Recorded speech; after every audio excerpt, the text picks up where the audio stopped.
HSC এবং সমমানের পরীক্ষা শেষে রাজধানীর উত্তরার সড়ক অবরোধ করে বিক্ষোভ শুরু করেছেন শিক্ষার্থীরা। এর আগে দুপুর ১:৩০টার দিকে বিএনএস সেন্টারের সামনে জড়ো হন তারা।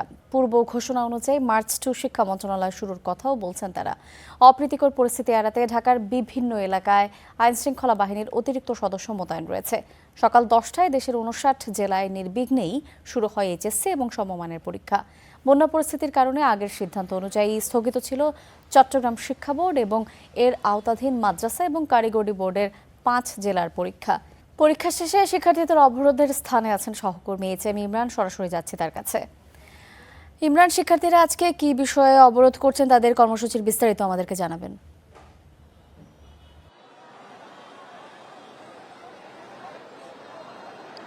ইমা, গতকাল পুরো রাজধানী সহ দেশের জায়গায় ৩ দফা দাবিতে শিক্ষার্থীরা, অর্থাৎ শিক্ষার্থীদের এক অংশ যারা এইচএসসি সমমানের পরীক্ষা দিচ্ছেন, সে সকল শিক্ষার্থীরা কিন্তু আন্দোলন চালিয়ে গেছেন গতকাল। তবে আজকে যেহেতু লং মার্চ টু শিক্ষা মন্ত্রণালয়ের যে একটা ঘোষণা ছিল, কর্মসূচি ছিল, সেটিও তারা ঘোষণা করেছিলেন গতকাল রাতে। তবে সকাল থেকে রাজধানীর বিভিন্ন জায়গায় আমি ঘুরেছি, সেখানে কিন্তু আন্দোলনের ছিটে ফোটাও দেখা যায়নি। শিক্ষার্থীরা স্বাভাবিকভাবে পরীক্ষা দিয়েছেন। পরীক্ষা শেষে আসলে তারা আমরা এখন দেখছি যে রাজধানীর উত্তরার বিএনএস সেন্টারের সামনে তারা অবস্থান নিয়েছেন, সড়কে জড়ো হয়েছেন, অবরোধ করে রেখেছেন, যার ফলশ্রুতিতে পুরো যান চলাচল একেবারে বন্ধ রয়েছে। শিক্ষার্থীরা তারা এখন বলছেন যেটি ৩ দফা থেকে সরে এসে তারা এক দফা দাবিতে তারা এখন আন্দোলন চালাচ্ছেন এবং তারা বলছেন যে শিক্ষামন্ত্রীর পদত্যাগ তারা চান।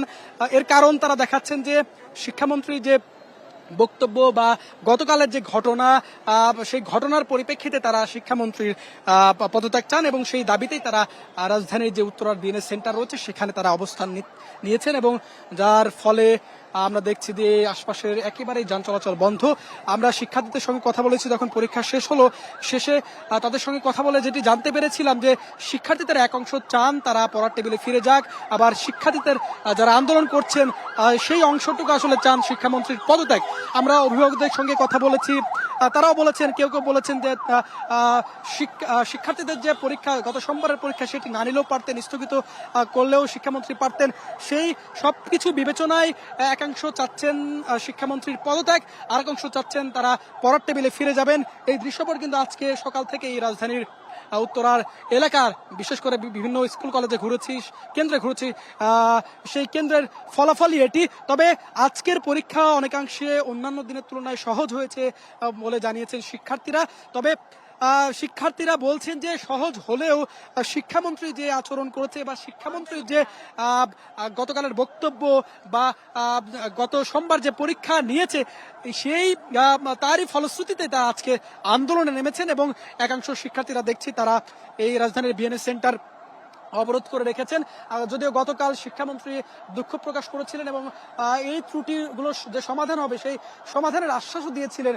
এর পরেও আসলে শিক্ষার্থীরা লং মার্চ টু শিক্ষা মন্ত্রণালয়ের ঘোষণা দেয় এবং আজকে পরীক্ষা শেষে তারা রাজধানীর বিএনএস সেন্টারে অবস্থান নিয়েছেন, জড়ো হয়েছেন এবং এক দফা দাবিতে তারা আন্দোলন করছে।